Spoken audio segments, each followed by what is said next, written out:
চট্টগ্রাম বন্দরকে বিদেশিদের হাতে তুলে না দেওয়ার জন্য আহ্বান জানাবো। জুলাই কারো বাগদাদার সম্পত্তি না, জুলাই কোন রাজনৈতিক দল, কোন ব্যক্তি প্রতিষ্ঠানের একক কৃতিত্ব না।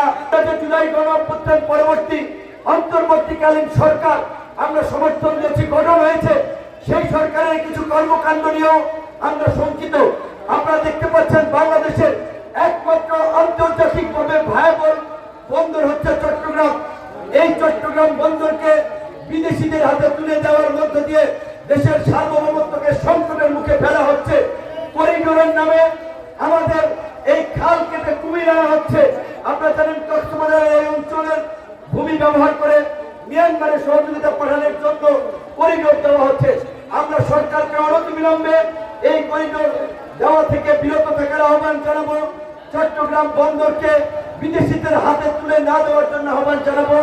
এই আন্দোলন পরবর্তী আমরা দেখতে পাচ্ছি ৭১-এর মুক্তিযুদ্ধকে কেন্দ্র করে আওয়ামী লীগ যেমন মুক্তিযুদ্ধের একক ঠিকাদার হয়ে গিয়েছিল, আওয়ামী লীগ যেমন মুক্তিযুদ্ধকে তাদের রাজনৈতিক ধান্দাবাজির একটা দোকানে পরিণত করেছিল, আজকের এই জুলাই গণ অভ্যুত্থানকেও কোন ব্যক্তি, কতিপয় গোষ্ঠী তারা তাদের রাজনৈতিক একটা ধান্দাবাজির হাতিয়ারে পরিণত করতে চাচ্ছে।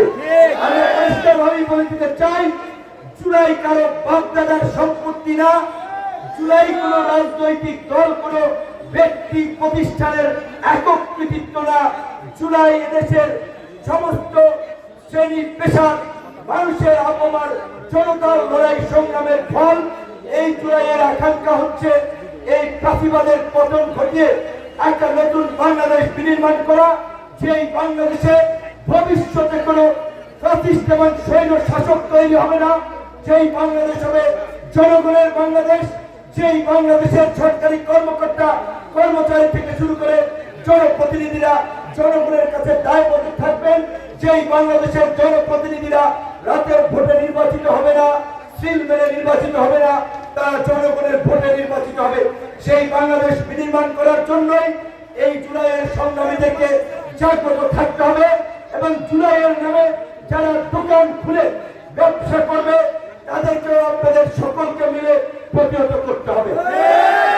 আজকে বিএনপি বলেন, জামাত বলেন, গণ অধিকার বলেন, বাম ডান অন্যান্য রাজনৈতিক দল বলেন, এই একটা ছাত্র আন্দোলনকে কিভাবে গণ অভ্যুত্থানে রূপ দেওয়া হয়েছিল সেটা কেবল রাজনৈতিক দলের নেতৃবৃন্দই জানে।